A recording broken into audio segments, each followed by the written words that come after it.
10 साल के गरीब लड़के की ईमानदारी। घनश्याम जी के यहाँ दिवाली पूजा की तैयारी चल रही थी। पंडित जी ने गोदाम पर दिवाली पूजा का मुहूर्त सुबह 6 बजे का बताया है। तुम सारी तैयारी अभी से कर लो। श्यामा नारायण जी दुकान से घर आते ही अपनी पत्नी से बोले।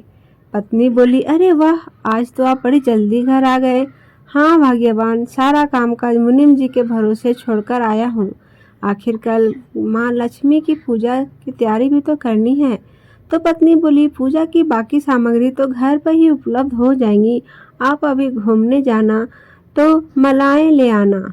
श्याम नारायण जी ने तुरंत वस्त्र बदले और पड़ोसी वर्मा जी को आवाज लगा शाम की सैर पर निकल गए। श्यामा नारायण जी आज पैर बाजार की तरफ कैसे मुड़ लिए? भिन्न रास्ते की ओर बढ़ते देखा वर्मा जी ने पूछा। श्यामा नारायण जी बोले, बस जरा कुछ मलाएं खरीदनी है। बाजार में फूल मलाओं की स्थायी दुकानों के साथ साथ जमीन पर टोकरियां लिए अस्थायी विक्रेता भी बैठते हैं। 2 दिन जगह मोल भाव करने के बाद श्यामा नारायण जी की नज़र एक कोने में बैठी छोटी सी टोकरी लिए 10 साल की लड़की पर पड़ी। जमी जमाई दुकान वाले 1 रुपया भी कम नहीं कर रहे। यही सोचकर वह उस लड़की के पास पहुँचे। उसकी टोकरी में गिनती की मलाएं और फूल थे। शायद आसपास की दुकानों से ही सस्ते भाव में खरीद कर लाई थी। यह गेंदा की माला कितने की दी? बाबूजी, 20 रुपए की है। और गुलाब की माला 50 रुपये की है। श्यामा नारायण जी ने बोला, इतना महंगा लगा रही है? देखती नहीं, ऐसी मालाएं 10-10 रुपए में मिल रही हैं। सही लगा, सारी मालाएं खरीद लूँगा। उन्होंने आंखों ही आंखों में बची हुई मालाओं को गिनते हुए कहा।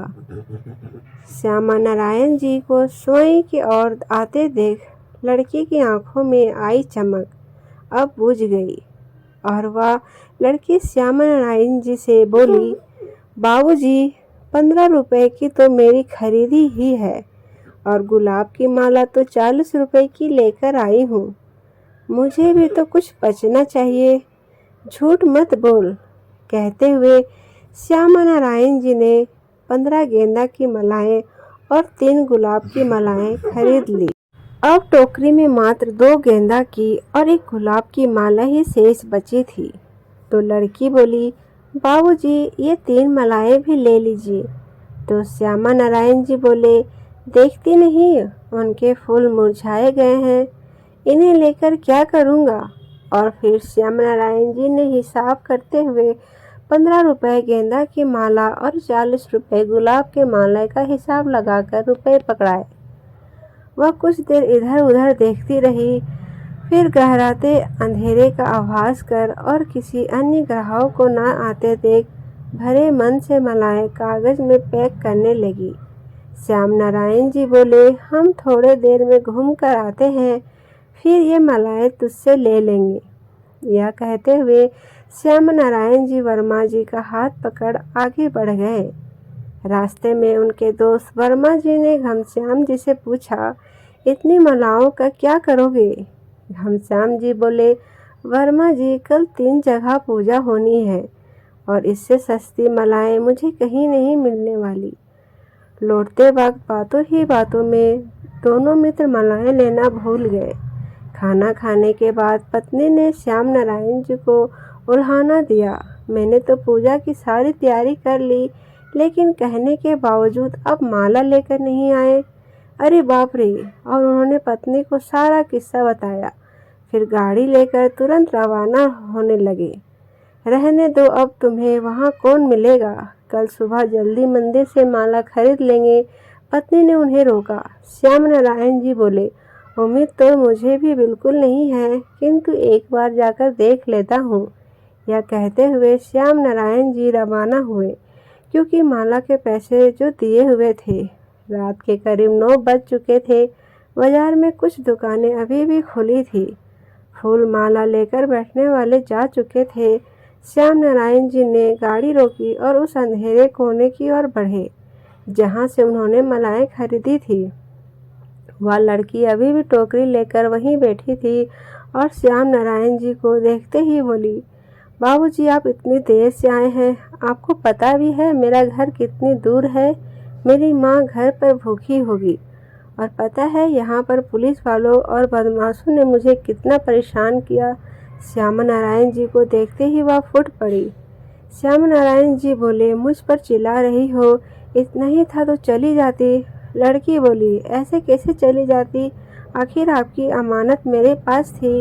यह सुनकर श्यामा नारायण जी सतर्क रह गए। कुछ क्षण बाद श्यामा नारायण जी बोले, तो क्या हुआ अगर मलाएं ले भी जाती तो मुझे क्या फर्क पड़ता? श्यामा नारायण जी की बात सुनकर वह लड़की बोली, आपको फर्क नहीं पड़ता बाबूजी, पर हमें फर्क पड़ता है। अगर मैं आपको यहाँ पर ना मिलती तो क्या आप अभी सड़क पर बैठकर धंधा करने वाले हम जैसे छोटे लोगों का विश्वास करते हैं? आप हमें चोर समझते और फिर कभी हमसे सामान ना खरीदते। माँ ने सिखाया है कि ग्राहक का विश्वास ही हमारी सबसे बड़ी पूंजी है।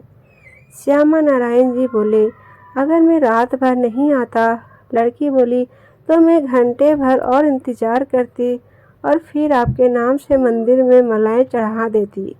श्यामा नारायण जी के शब्द अब कहीं खो गए थे। श्यामा नारायण जी कुछ देर तक लड़की और लगातार देखते रहे और फिर उन्होंने एक माला निकालकर लड़की के गले में डाल दी और हाथ में 500 का नोट पकड़ाया। फिर शेष मलाएं गाड़ी की डिक्की में रखी और उसका हाथ पकड़ सामने स्थित होटल में ले गए और खाना पैक करवाने का आदेश दिया। लड़की ने विरोध किया, लेकिन श्यामा नारायण जी के आगे उसकी एक न चली। चल, मैं तुझको घर तक छोड़ आकर आता हूँ। खाना पैक होते होते श्यामा नारायण जी ने कहा। लड़की बोली, बाबूजी, आप ये क्या कह रहे हैं? मैं अपने आप चली जाऊंगी। उसने फिर विरोध किया तो श्यामा जी नारायण जी बोले, बेटा, साक्षात लक्ष्मी को भोग लगा रहा हूँ, माना मत कर। मेरी लक्ष्मी पूजा तो आज ही हो गई। धन्यवाद दोस्तों। इस कहानी से क्या सीख मिलती है हमें कमेंट करके ज़रूर बताइएगा और मेरी पूरी कहानी सुनने के लिए आपको दिल से धन्यवाद। अगर कहानी पसंद आई तो मेरे चैनल को भी सब्सक्राइब करें। धन्यवाद।